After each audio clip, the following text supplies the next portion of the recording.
Hey guys, just wanted to make a quick video here real quick with you guys to help those who are having a hard time with the traffic pattern around the carrier. So I kind of made a little case one checklist real quick, and most of this will be done in the port holding when you're getting everything set up. So like basically 1 through 7 would be through port holding, and 8 and 9 is kind of just a reference so that you guys can remember the knots, the airspeed that you need, and the paddles information in the bottom. So first things first, always fuel dump is required. Make sure that you're at 54,000 pounds for the max weight of the aircraft. So depending on what munitions you have on you or whatever, you have to set that up on a case-by-case basis. So on step 1, the carrier frequency, you want to have it set to the proper channel. So in this case, for what we're doing here, the aircraft carrier is set for 225 at channel 1, so it's already on preset 1. We have TACAN at 74 X-ray. It's at 74 X-ray. And the next thing is the ICLS channel. That's over here on the right side, and it's the ARA 63. This is our ICLS channel, and this is usually set up prior to startup and everything. This is one of the checklists for starting that up. You always want to have that set up first. So this one, you're checking that out, making sure that it's on the right channel.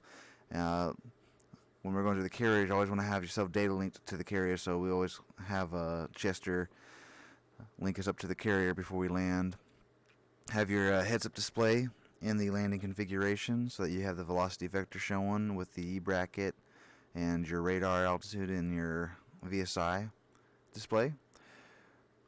Next one is you want to have your displays, the AWL displays, which is over here. You want to have them both flipped up to ILS, because when you're using the ICLS, the instrument carry landing system, that's what you're going to do with that one. So you have those set up, and also the display will be in AWL PCD mode, so kind of a little sweep here, landing, up, and middle button. And that'll get your display looking like this right here. And then the next one will be hooked down. So this will be, you won't see these if you're in port holding for the horizontal and the vertical bar. That comes down when you're pretty much aligned to the back side of the aircraft. So don't be too worried if you don't see those yet. But up in port holding, this is kind of the first checklist you want to get through, make sure everything's good, and then everything else is kind of a reference to when this start putting things out. And then paddles, you got 600 feet, 90 feet, or sorry, 600 feet of paddles, 90, 450 feet, and then that 3/4 mile, 300 feet. So I said brake and air brakes and gear at 285. Usually you just knock your air brakes out the first thing you start braking to get your airspeed to 285 and then put the gears down. So everything's looking good so far. The only thing I need to do is, got my wing sweep. So 350 knots, slightly low. So one other thing, when flying with the landing mode, the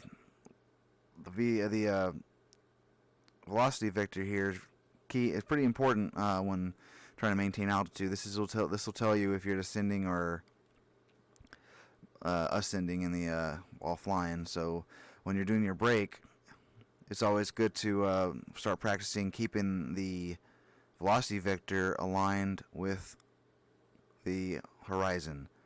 Try to put these wings just on the top of the water so that you don't start climbing or descending too fast, and you can control your way in there. So we'll go through it step by step when we get through here. So let's get going.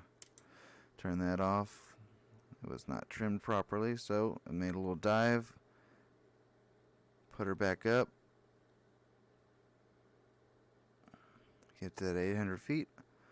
So right now, kind of just looking down at my airspeed, using my peripheral, kind of just looking around. Alright, looking at the deck, green deck, going to give me a 10-second break. So 1, 1000, 2, 1000, 3, 1000, 4, 1000, 5, 1000, 6, 1000, 7, 1000, 8, 1000, 9, and 10. So brakes out, getting those wings out, keeping that velocity vector there. Now I'm going to my velocity vector, look at my airspeed. We'll ease off of there. Gear down. Flaps down. Now that I know my flaps are coming out, I know I'm going to float, so I want to push my nose down so that I don't start climbing. Get those DLCs out. Now slowing down. Kind of get that nose back up. I'm trimming for that E bracket now. I'm just adjusting my power so that I'm staying around 800 feet so that I'm going to get on speed. So that as I'm trimming and I'm trimming, looking at my spot, making sure I'm coming up on the beam right where I need to be. Now that I'm on speed, I'm going to start descending a little bit, get down to 600 feet. So a little on the power, dropped a little too much. That was a little too quick.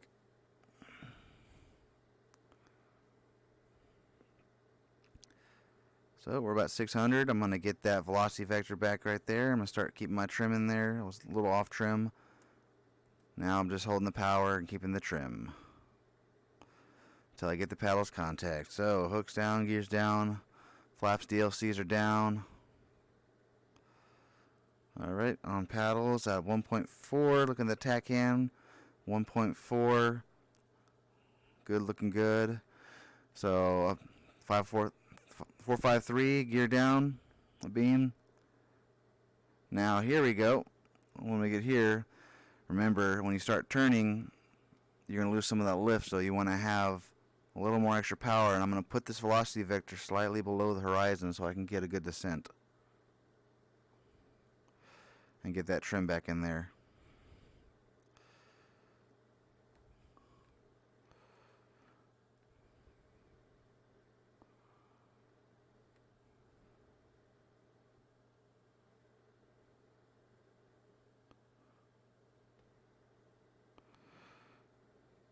So notice here, I'm at the 90 and I'm actually a little high, so what's good about that? So I was trying to say what's good about that is here is whenever you get about this direction, the ICLS starts to kick in to where you can pick it up, and then you can kind of correlate where you are. So if you can see that I'm high, the bar here for the glide slope correlates to me being high. So the bar, you want to keep it up by the wings in order for you to be on glide slope. If it was above it, you're going to be below the line, below the glide slope. So right now I'm slightly above. My vertical line doesn't come into play until I start lining up to the actual runway. So I don't worry about that yet. So right now I'm going to be worried about getting back on glide slope and getting oriented and keeping my turn in. So it's going to be a lot of back and forth and making sure that the velocity vector is around this area so that I have a decent descent, but not too much, because you start chasing that VSI and you start letting that thing drop more, you're going to be fighting the bird all the way down. So let's get back.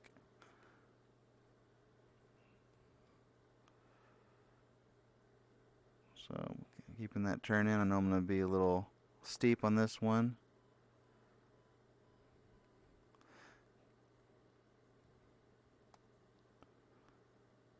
So as you level off, you want to back off on that power, because when you're leveling off, you don't want to keep that power in there, otherwise you're going to start floating again, because you need the power to maintain that shallow descent, because you're losing a lot of lift. But now when you level off, you're getting back that lift, so you want to trade off that leveling off and easing off in the power. So here we go. So I'm still above, putting some DLC, so I write it down.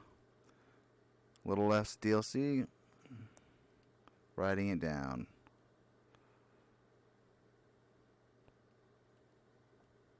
And 90% mill power. Looks like that's a 2-wire today.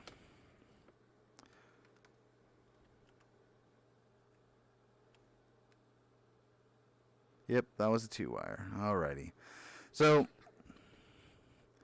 that glide, so kind of what I wanted to do for you guys today was just to show you the use of the ICLS when you're coming in. Kind of gives you a next reference to tell you where you're at, so you're not having to fight the whole time and guess everything. So it kind of just another aid along flying, as it clearly comes down to skill to be able to get it back into the 3-wire. So even just with the ICLS thing doesn't mean you're necessarily going to get the 3-wire all the time, but it's a good aid so that when you're coming around on the 90, you kind of know where you are in correlation to the glide slope, so you can start making adjustments early so that you are not fighting the airplane and scaring the guys on the ship before you get to them. So kind of wanted to go with there. If y'all have any questions, I do want to help you out as best I can. I hope I gave you a little better information with what to look for, what to use as aids to get you on the aircraft carrier, and kind of give you an idea of what you're looking for. So once everyone has VR, which I know everyone has, all what I was doing, I could actually look around and look at airspeed, look at altitude, while looking right here, looking this way. I'm looking all around, so I'm not doing all this right here, just making my scans, coming out, looking down, looking out, coming in, looking down, looking out. Always adjusting and scanning. So appreciate you guys.